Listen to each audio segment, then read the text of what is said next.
Teaching point YouTube channel. मैं हूं अंकित आनंद और आज आपके लिए लेकर आया हूं ट्रायगोनोमेट्री का स्पेशल क्लास। आज के क्लास में हम लोग ट्रायगोनोमेट्री के कंसेप्ट को विस्तृत से, पूरी विस्तार से और अच्छी तरह से आसान भाषा में समझेंगे।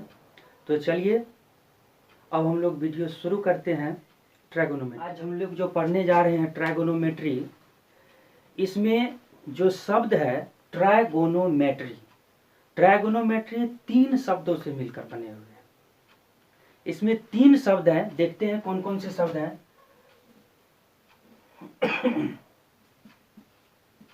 ट्रायगोनो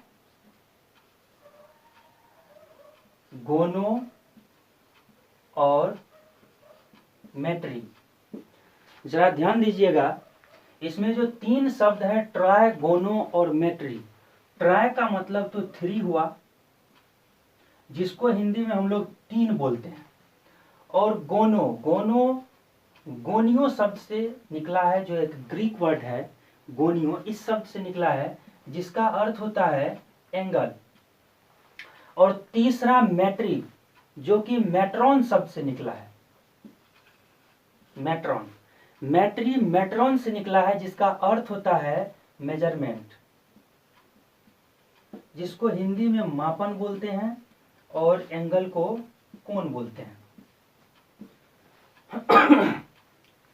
तो चलिए ध्यान दीजिए, जैसा कि इसके नाम से ही स्पष्ट हो रहा है ट्रायगोनोमेट्री, जिसका अर्थ हमने यहां पर लिखा है 3 एंगल मेजरमेंट। इसके नाम से ही स्पष्ट हो रहा है कि इसमें हम लोग 3 एंगल मेजरमेंट, दैट मीन्स ऐसे शेप के बारे में स्टडी करने जा रहे हैं जिसमें 3 एंगल्स होते हैं, 3 साइड होते हैं। तो ऐसे शेप के बारे में हम लोग स्टडी करने जा रहे हैं। और हम लोग अच्छी तरह से जानते हैं कि 3 एंगल्स और 3 साइड वाले जो शेप होते हैं उसको हम लोग ट्रायंगल बोलते हैं। और यहाँ पर हम लोग सबसे पहले लेंगे एक राइट एंगल ट्रायंगल। ये हमारा एक राइट एंगल ट्रायंगल, जिसको हम लोग समकोण त्रिभुज भी बोलते हैं। राइट एंगल ट्रायंगल का एक एंगल हो जाता है आपको 90 डिग्री, और अदर 2 जो एंगल होते हैं उसका मेजरमेंट कुछ भी हो बट बिलो 90 डिग्री होगा, और दोनों का जो सम होगा, जोड़ होगा, वो 90 डिग्री होगा। मतलब हम लोग अच्छी तरह से जानते हैं कि किसी भी ट्रायंगल के जो तीनों एंगल होते हैं उसका सम 180 डिग्री होना चाहिए। तो चलिए, इसमें हम लोग जो 90 डिग्री वाला एंगल होता है, उस एंगल के सामने वाले जो साइड होते हैं उसको हम लोग हाइपोटेन्यूज बोलते हैं, और वो लार्जेस्ट साइड होता है। मतलब सबसे बड़ी भुजा होती है, सबसे बड़ा साइड होता है। और इसके बाद जो बचे 2 एक्यूट एंगल इसके बाद जो बचे 2 एक्यूट एंगल, जिसको हम लोग 2 न्यून कोण, हिंदी में न्यून कोण बोलते हैं, ये 2 न्यून कोण। अब हम पर निर्भर करता है कि हम लोग अपनी स्टडी में इस 2 न्यून कोण में कौन सा कोण लेने जा रहे हैं। ये ऊपर वाला कोण लेते हैं या नीचे वाला कोण लेते हैं, ये अब हम पे डिपेंड करता है। अब इस दोनों एंगल्स में हम जो भी एंगल को लेंगे अपने स्टडी के लिए, सपोज दैट मैं एक एंगल यहाँ लेने जा रहा हूँ, मैं ये एंगल लेता हूँ, इस एंगल को मैं थीटा मान लूँ। ये जो एंगल है, अब इस एंगल के सामने वाले जो साइड होंगे, जिसके बारे में जिसको हमने स्टडी के लिए लिया है थीटा एंगल, इस एंगल के सामने वाले जो साइड होंगे उसको हम लोग बोलते हैं परपेंडिकुलर, और अदर जो बच गया एक, उसको हम लोग बोलते हैं बेस। ठीक है, तो इस तरह से आप लोगों के सामने ये स्पष्ट हो गया इस राइट एंगल ट्रायंगल में कि किसको हम लोग परपेंडिकुलर बोलेंगे, किसको हाइपोटेन्यूज बोलेंगे, किसको हम लोग बेस बोलेंगे। अगर मैं इस एंगल को स्टडी के लिए लिया होता तो ये हमारा परपेंडिकुलर होता और ये हमारा बेस होता। ये हम पर निर्भर करता है कि इस दोनों एंगल में हम स्टडी करने के लिए कौन सा एंगल ले रहे हैं। ठीक है, तो अब चलिए, आप पाइथागोरस में पढ़े होंगे पाइथागोरस थ्योरम, जिसमें हम लोग स्टडी किए हैं h² is equal to p² plus b²। ये पाइथागोरस थ्योरम कहलाता है, इसी को हम लोग पाइथागोरस थ्योरम बोलते हैं। अब ये जो पाइथागोरस थ्योरम है, यह आपको स्पष्ट कर रहा है कि किसी भी 2 जो स्मॉलेस्ट साइड होते हैं, किसी भी 2 स्मॉल साइड के स्क्वायर का सम लार्जेस्ट साइड के स्क्वायर के बराबर होता है। ठीक है, तो अब चलिए हम लोग यहाँ पर सबसे पहले जो इसमें स्टडी करेंगे हम लोग टी रेशियो का। टी रेशियो हम लोग शॉर्ट में बोलते हैं, जिसको हम लोग ट्राइगोनोमेट्रिक रेशियो बोलते हैं। ट्राइगोनोमेट्रिक रेशियो को ही हम लोग टी रेशियो बोलते हैं। तो यहाँ पर हम लोग अब टी रेशियो में देखेंगे तो रेशियो होता है साइड का। यहाँ पर किसका रेशियो होगा? साइड का। तो साइड का जो रेशियो हम लोग लेते हैं, तो 3 साइड हैं, तो जाहिर सी बात है कि इसके जो रेशियो होंगे वो 6 रेशियो होंगे। जिसे हम लोग यहाँ पर लेंगे टी रेशियो में साइन SINE साइन। मुख्य रूप से 3 ही रेशियो होते हैं, ये भी मैं आपको यहाँ स्पष्ट कर देता हूँ। इसके 6 रेशियो जो होते हैं वो अदर एंगल को लेकर के होते हैं, जिसको हम लोग कम्प्लीमेंट्री भी बोलते हैं। अभी सारी बातें स्पष्ट हो जाएगी। इस बात को अच्छी तरह से समझने के लिए आप इसे अंत तक देखें और ध्यान दें। तो एक होता है साइन, दूसरे जो होते हैं वो होते हैं टेंजेंट, और उसके बाद जो होते हैं वो होते हैं सेकेंड। मुख्य रूप से ये 3 ही रेशियो होते हैं, लेकिन इस साइन का हम लोग एक कॉम्प्लीमेंट्री लेते हैं। कॉम्प्लीमेंट्री एंगल आप लोग पढ़े होंगे। कॉम्प्लीमेंट्री एंगल अगर ये थीटा है तो ये 90 माइनस थीटा होगा। हमने शुरुआत में ही स्पष्ट किया है कि दोनों का जो सम होगा वो 90 डिग्री होगा। तो ये अगर थीटा तो ये 90 माइनस थीटा। तो अगर ये थीटा एंगल है तो ये कॉम्प्लीमेंट्री एंगल है। अगर इसको हम थीटा लेते तो ये कॉम्प्लीमेंट्री एंगल होता। तो साइन और कोसाइन, जो वैल्यू साइन थीटा के लिए होता है वही वैल्यू कोसाइन 90 माइनस थीटा के लिए होता है। दैट मीन्स हम लोग स्पष्ट कह सकते हैं कि cos is a complementary angle of sine. तो हम लोग इसी को शॉर्ट में अगर हम इसको पूरी तरह से स्पष्ट करें तो कॉम्प्लीमेंट्री ऑफ साइन, इसी को शॉर्ट में क्या करते हैं, इसके 2 वर्ड को इसके साथ लिख देते हैं तो हो जाता है कोसाइन, और इसी को हम लोग लिखते हैं कोसाइन। स्पष्ट है। इसी को अगर हम कॉम्प्लीमेंट्री ऑफ टेंजेंट लिखें और उसका हम लोग को ले और इधर से टेंजेंट ले तो हमारा हो जाएगा कोटेंजेंट, और इसी को हम लोग शॉर्ट में कॉट लिखते हैं। उसके बाद इसी को अगर हम कॉम्प्लीमेंट्री ऑफ सेकेंड लिखें तो हमारा ये हो जाएगा को सेकेंड, जिसका शॉर्ट में हम लोग कोसेक लिखते हैं। को सेकेंड, इसी को हम लोग शॉर्ट में SIN साइन लिखते हैं। इसको COS कॉस लिखते हैं। इसको TAN TN लिखते हैं। इसको कॉट लिखते हैं। इसको सेक लिखते हैं और इसको कोसेक लिखते हैं। तो यहां पर आपको स्पष्ट हो गया कि टी रेशियो में जो 6 रेशियो होते हैं वो कौन से रेशियो होंगे, वो 6 रेशियो कौन कौन से रेशियो होते हैं और वो कैसे कहां से निकल के आया, ये भी आपको बेसिक यहाँ पे पता चला। इसमें और भी विस्तृत हम लोगों को कॉम्प्लीमेंट्री में पढ़ना होता है, वो आगे हम लोग देखेंगे। तो चलिए अब आगे बढ़ते हैं। इसके स्टडी में हम लोग, अब चूंकि हम लोग जो स्टडी करते हैं वो एंगल थीटा के रिस्पेक्ट में स्टडी करते हैं, इसीलिए एंगल थीटा के रिस्पेक्ट में चूंकि स्टडी करते हैं, इसीलिए हर एक रेशियो के साथ थीटा एंगल लगा होता है। तो ये हो गया आपको sine theta, cos theta, tan theta, cot theta, sec theta और कोसेक थीटा। ठीक है, मतलब साइन जो है with respect to angle theta, cos with respect to angle theta, मतलब एंगल थीटा के रिस्पेक्ट में। अगर हम इसका कॉम्प्लीमेंट्री का बात करें तो यह हो जाएगा कॉम्प्लीमेंट्री के रिस्पेक्ट में, तब हम लोगों को यहाँ 90 माइनस थीटा लिखना होगा। ठीक है, जो भी एंगल होगा उसके रिस्पेक्ट में। तो अभी हम लोग थीटा एंगल जो है, थीटा एंगल के रिस्पेक्ट में हम लोग ये करने जा रहे हैं। तो साइन जो होता है उसको हम लोग परपेंडिकुलर और हाइपोटेन्यूज का रेशियो लेते हैं। कॉस में हम लोग बेस और हाइपोटेन्यूज का रेशियो लेते हैं। टेन में हम लोग परपेंडिकुलर और बेस का रेशियो लेते हैं। कॉट में हम लोग बेस और परपेंडिकुलर का रेशियो लेते हैं। सेक में हम लोग हाइपोटेन्यूज और बेस का रेशियो लेते हैं। और कोसेक में हम लोग हाइपोटेन्यूज और परपेंडिकुलर का रेशियो लेते हैं।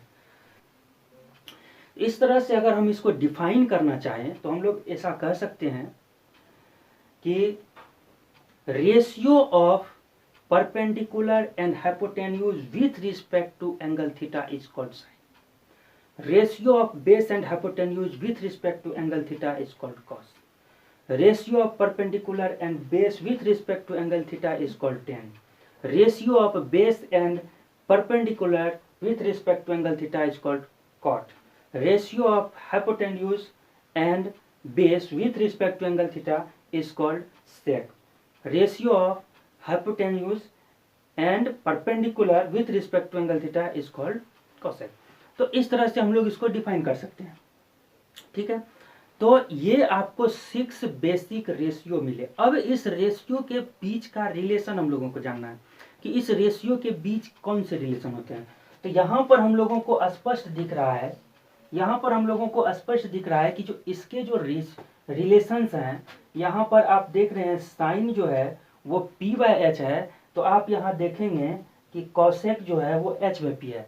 तो हम लोग यहाँ पर देख रहे हैं कि साइन इज, हम लोग यहाँ पर इसके बीच के रिलेशन को कह सकते हैं कि sine is inverse of cosine, या cosine is cosec is inverse of sine, या sine is inverse of cosec. तो हम लोग इसके रिलेशन के बीच में कह सकते हैं, तो sine theta is the inverse of cosec theta. तो sine theta is equal to 1 by cosec theta, sine theta is equal to 1 by cosec theta. अब नेक्स्ट हम लोग जो रिलेशन लेंगे, फिर यहाँ देखेंगे कि बेस और जो हाइपोटेन्यूज है, यहाँ पर हाइपोटेन्यूज बेस, तो यहाँ पर हम लोग फिर वही रिलेशन हम लोग को दिख रहा है साइन और सेक के बीच, कि साइन और सेक एक दूसरे का इनवर्स है। तो हम लोग यहाँ पर एक दूसरा रिलेशन हमारे सामने निकल कर आ रहा है कि cos theta is equal to 1 by sec theta, ये रिलेशन हुए। नेक्स्ट हम लोग देखेंगे यहाँ पर p/b और इसमें देखते हैं b/p। इससे हम लोगों को ये स्पष्ट होकर के निकल के आ रहा है कि ये दोनों भी एक दूसरे का इनवर्स है, ये दोनों भी एक दूसरे का इनवर्स है। तो हम लोग ऐसा कह सकते हैं यहाँ पर tan theta is equal to 1 by cot theta. तो हम लोगों को इस 6t रेशियो में स्पष्ट पता चल रहा है कि 3 रिलेशन है, और तीनों ही रिलेशन कैसा है, इनवर्स का रिलेशन है, एक दूसरे का उल्टा है, रेसिप्रोकल, इसको हम लोग रेसिप्रोकल भी बोलते हैं, रेसिप्रोकल है। अब देखिए ये तो हमारा एक इसको आप फार्मूला के रूप में भी याद रख सकते हैं, क्योंकि सवाल बनाते वक्त इस फार्मूला का यूज होता है। तो सवाल बनाते वक्त इस फार्मूला का यूज होता है, इसलिए आप इसे फार्मूला के रूप में भी याद रख सकते हैं। तो इस फार्मूला को ऐसे समझ लीजिए कि यह उसके बीच का एक रिलेशन है, और उस रिलेशन से ये फार्मूला निकल रहा है, जिस फार्मूला का यूज हम लोग सवाल बनाने में करेंगे। तो यहाँ तक आप लोगों को कोई समस्या मेरे ख्याल से नहीं हुई होगी। अगर कोई भी समस्या हो तो कमेंट बॉक्स में आप उसे लिखें, या फिर हमारे व्हाट्सएप नंबर पर कमेंट करें, मैं उसका सॉल्यूशन करूँगा। अगर छोटी मोटी समस्याएं होगी तो मैं वो मैसेज के थ्रू सॉल्यूशन करूँगा, या अगर कोई बड़ी समस्याएं होगी जहाँ आप नहीं समझ रहे होंगे तो मैं उसे नेक्स्ट वीडियो में क्लियर करने का कोशिश करूँगा। तो चलिए, रेशियो है, टी रेशियो के बारे में आपने इसको जाना। अब इस टी रेशियो का वैल्यू डिफरेंट एंगल के लिए, डिफरेंट एंगल का मतलब है आप लोग को जो वैल्यू याद करने के लिए रहता है कि साइन 0 डिग्री का वैल्यू क्या होगा, साइन 30 डिग्री का वैल्यू क्या होगा, साइन 45 डिग्री का वैल्यू क्या होगा, साइन 60 डिग्री का वैल्यू क्या होगा, साइन 90 डिग्री का वैल्यू क्या होगा। इस वैल्यू के बारे में, इसका वैल्यू आप लोगों को जो याद करना रहता है उसको प्रूफ भी करने के लिए मैं अभी इसके वैल्यू को प्रूफ करने जा रहा हूँ। तो सबसे पहले मैं लेता हूँ 45 डिग्री। 45 डिग्री के लिए सारे टी रेशियो, जो अभी हमने 6 टी रेशियो को पढ़ा है, सारे टी रेशियो को मैं अभी प्रूफ करूँगा 45 डिग्री के लिए। तो चलिए शुरू करते हैं। तो हमारे सामने है थीटा का वैल्यू 45 डिग्री। अब थीटा का वैल्यू 45 डिग्री को मैं प्रूफ करूँगा, तो सबसे पहले हम लोग एक फिगर बनाते हैं। ये मैं एक ट्रायंगल लेने जा रहा हूँ, एक ट्रायंगल ले रहा हूँ, right angle triangle 90 degree, ABC मैं इसे मान लेता हूँ। इस साइड को अगर मैं A मान लूँ, इस साइड को भी A मान लूँ, तो पाइथागोरस के अनुसार वो हाइपोटेन्यूज क्या होगा। तो AC जो है, AC इज इक्वल टू, या इसी को हम लोग H हाइपोटेन्यूज अभी लिखे थे, is equal to under root, इधर से स्क्वायर को हटाएंगे तो उधर रूट होगा, तो under root A² plus A square. तो इस तरह से हमारा जो निकल के आ रहा है √2a²। तो 2 तो रूट के अंदर ही रह जाएगा और ए स्क्वायर का वैल्यू ए रूट के बाहर आ जाएगा। तो इस तरह से हम लोगों को इसका वैल्यू पता चला √2a। अब मैं इसे एक एक करके सारे टी रेशियो के लिए वैल्यू मैं निकालने जा रहा हूँ। तो सबसे पहले मैं लेता हूँ साइन 45 डिग्री। साइन 45 डिग्री, अभी हमने पढ़ा है कि साइन थीटा के लिए p/h होते हैं। साइन थीटा के लिए p/h होते हैं। तो अब देखिए p, अगर मैं ये थीटा एंगल ले लूं तो इसके सामने थीटा ना लिख करके यहाँ हम 45 भी लिखते हैं, क्योंकि 45 ले रहे हैं। और चूंकि 45 लेते हैं तो ये भी 45 होता है। तो जब 45 के लिए मैं लूँ तो p हो जाएगा। इस एंगल के लिए लेता हूँ तो ये a, या इसके लिए लूँ तो ये a। अब बाय h का वैल्यू √2a। a कैंसिल हो गया 1/√2। तो इस तरह से आपको पता चला साइन 45 डिग्री का वैल्यू कितने हो गए। इस तरह से हम लोग इसको प्रूफ कर सकते हैं वैल्यू को। अगर मैं फिर cos 45 लूँ, cos 45 के लिए b/h होते हैं। b भी a और h हो गया √2a। a अगर कैंसिल कर दूं तो बचता क्या है 1/√2। आप लोग जो याद किए होंगे उसको पता होगा कि 45 डिग्री पर साइन और cos का वैल्यू सेम होता है, जो यहाँ प्रूफ हो रहा है ऊपर नीचे। अब नेक्स्ट टी रेशियो लेते हैं tan 45 डिग्री। tan का होता है p/b। इस तरह से अगर p को मैं देखूं तो वैल्यू a है, और अगर b को देखूं तो वैल्यू a है। a cancel. तो इस तरह से हमें जो प्राप्त होता है tan 45 degree is equal to 1। फिर मैं नेक्स्ट लेता हूं cot 45 डिग्री। इसके लिए होते हैं b/p। b का वैल्यू भी a, p का वैल्यू भी a। कटेगा तो आपको cot 45 डिग्री का वैल्यू हो गया 1। जैसा कि आप इसके बारे में भी जानते हैं कि 45 डिग्री पर सेम होते हैं। नेक्स्ट मैं लेने जा रहा हूँ sec 45 डिग्री। sec का फार्मूला होता है h/b। h का वैल्यू है √2a और b का वैल्यू a। खत्म। इस तरह से हमको जो sec 45 डिग्री का वैल्यू मिल रहा है वो मिल रहा है √2। अगर इसी के साथ मैं cosec 45 की बात करूं तो इसमें होते हैं h/p। फिर मेरे सामने होगा h का वैल्यू √2a और p का वैल्यू a। फिर ये कटेगा तो आपको cosec 45 डिग्री का वैल्यू हो जाएगा √2। ये भी आप लोगों को, जिसने भी इसको याद किया होगा, उसे यह पता होगा कि इसका भी वैल्यू 45 डिग्री पर दोनों सेम होते हैं। तो इस तरह से आपने एंगल 45 डिग्री के लिए सारे टी रेशियो के वैल्यू को प्रूफ करके देखा। इसी पॉइंट्स को याद भी रखना होता है। कई सवाल में बनाने वक्त वहां पर इसके वैल्यू को पुट करना पड़ता है कैलकुलेशन करने के लिए। आज मैंने इसे प्रूफ किया। आगे मैं अब नेक्स्ट जो है वो 30 डिग्री के लिए या 60 डिग्री के लिए मैं प्रूफ करने जा रहा हूँ। 45 डिग्री एंगल के लिए प्रूफ किया। अब मैं 60 डिग्री एंगल और 30 डिग्री एंगल को एक साथ ही लेने जा रहा हूँ, क्योंकि एक ही फिगर से दोनों का काम हो जाएगा। तो चलिए अब 30 डिग्री एंगल का और 60 डिग्री एंगल का वैल्यू सभी टी रेशियो के लिए, 6 टी रेशियो जो है उसके लिए अभी मैं प्रूफ करने जा रहा हूँ। तो हमारा जो नेक्स्ट एंगल है theta 60 degree and theta 30 degree, दोनों ही एंगल के लिए हम लोग अभी काम करेंगे। तो सबसे पहले हम लोग एक फिगर बना लेते हैं, और ये जो हमारा ट्रायंगल है इसके तीनों साइड इक्वल हैं, equilateral triangle 2a 2a 2a। इसके साइड को मैं मान लेता हूँ 2a 2a और 2a, चूंकि तीनों साइड बराबर हैं इसलिए सेम होंगे। और अब मैं इसके बीच से परपेंडिकुलर खींचता हूँ, यह परपेंडिकुलर इसको दो भाग में बांटेगा और इसके वैल्यू ए और ए होंगे, यहाँ से इधर ए और यहाँ से इधर ए। पूरी की बात अगर करूं तो 2a। तो अब देखिए,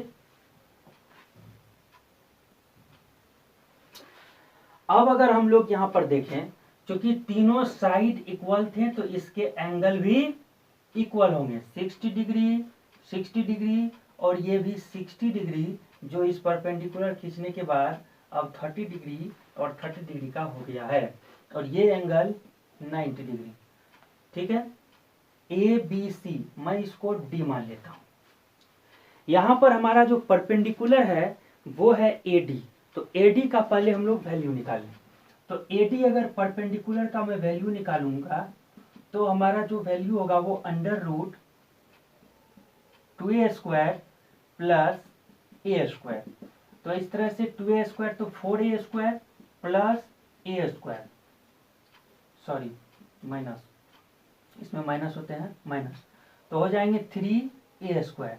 तो रूट के अंदर तो 3 रह जाएगा, लेकिन ए स्क्वायर का वैल्यू a बाहर चलाएगा। तो इस तरह से जो हमारा ए डी है परपेंडिकुलर, इसका वैल्यू निकला √3a।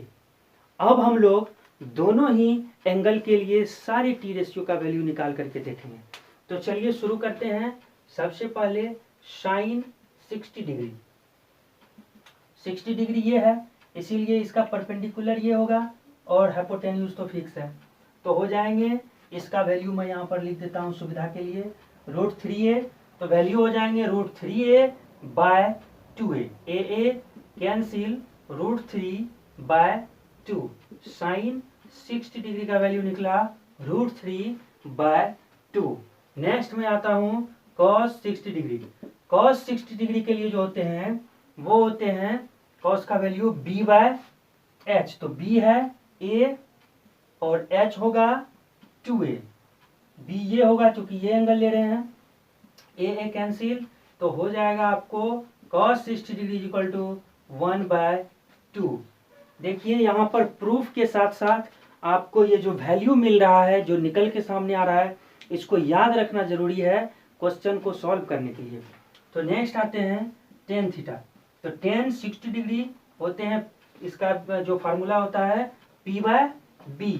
तो हमारा इसका p हो जाएगा √3a और b हो जाएगा a कैंसिल, तो हो गया आपको tan 60 डिग्री इक्वल टू √3। इसी तरह से जब हम लोग cot लेते हैं, cot 60 degree equal to b/p। तो b का वैल्यू है आपको a और p का वैल्यू है √3a, a कैंसिल, तो हो गया आपको cot 60 डिग्री इक्वल टू 1/√3। इसी तरह से जब हम लोग sec ले लें, sec 60 डिग्री इक्वल टू, तो sec का वैल्यू फार्मूला होता है h/b। तो h, इसके लिए h हो गया 2a और b हो गया a कैंसिल, तो sec 60 डिग्री का वैल्यू हो जाएगा 2।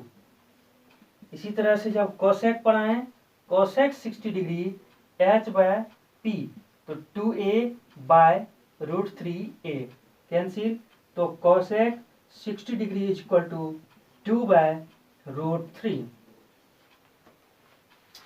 तो आपके सामने 60 डिग्री एंगल के लिए सारे टी रेशियो का वैल्यू निकलकर सामने आ गया है। जिसको भी नोट करना हो वो वीडियो को पॉज करके इसे नोट कर लेंगे।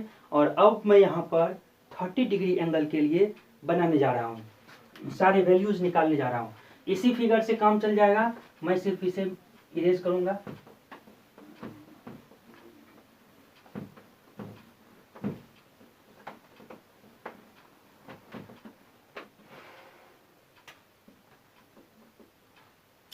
अब चलिए मैं 30 डिग्री के लिए निकालता हूं। तो साइन 30 डिग्री, अब ये 30 डिग्री एंगल आपको इसमें ऊपर दिख रहे हैं, तो चूंकि ये एंगल की मैं बात कर रहा हूं, तो इसके नीचे वाले ये हो गए परपेंडिकुलर, एंगल के सामने वाले ये हो गए परपेंडिकुलर, और ये हो जाएगा बेस। ये तो हाइपोटेन्यूज फिक्स है जो 90 डिग्री के एंगल के सामने वाले होते हैं। तो चलिए, तो इसके लिए जब मैं P बाय एच करूँ तो 30 डिग्री के लिए P हो जाएंगे A और H हो जाएंगे 2A, ये कैंसिल, तो sine 30 degree is equal to 1/2। फिर जब मैं कॉस की बात करूं, कॉस 30 डिग्री, कॉस 30 डिग्री के लिए B बाय एच, तो B होंगे क्योंकि इसके लिए परपेंडिकुलर ये, तो B हो गए ये √3A/2A, A कैंसिल, तो cos 30 degree is equal to √3/2। अब मैं tan 30 डिग्री के लिए लेता हूं, तो tan 30 degree is equal to, इसके लिए होते हैं P/B, तो P हो जाएगा आपको A और B हो जाएगा आपको √3A, A कैंसिल, तो tan 30 degree is equal to 1/√3 proved. इसके बाद मैं कॉट लूंगा, cot 30 degree is equal to, इसके लिए B/P होते हैं फार्मूला, तो B हो जाएगा आपको, ये परपेंडिकुलर है तो B हो जाएगा √3A/P हो जाएगा A, तो cot 30 degree is equal to √3। अब मैं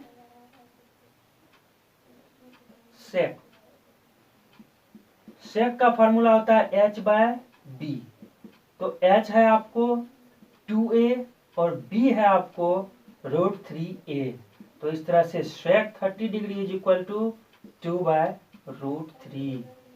next cosec 30 degree is equal to, cosec का फॉर्मूला होता है H/P, तो H हो गए 2A और P हो गए A, तो आपको cosec 30 degree is equal to 2।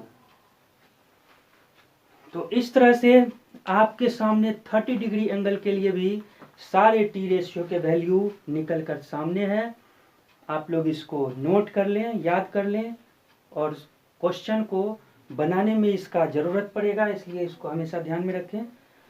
और कहीं भी अगर समझने में प्रॉब्लम हुई हो तो हमसे पूछें अवश्य।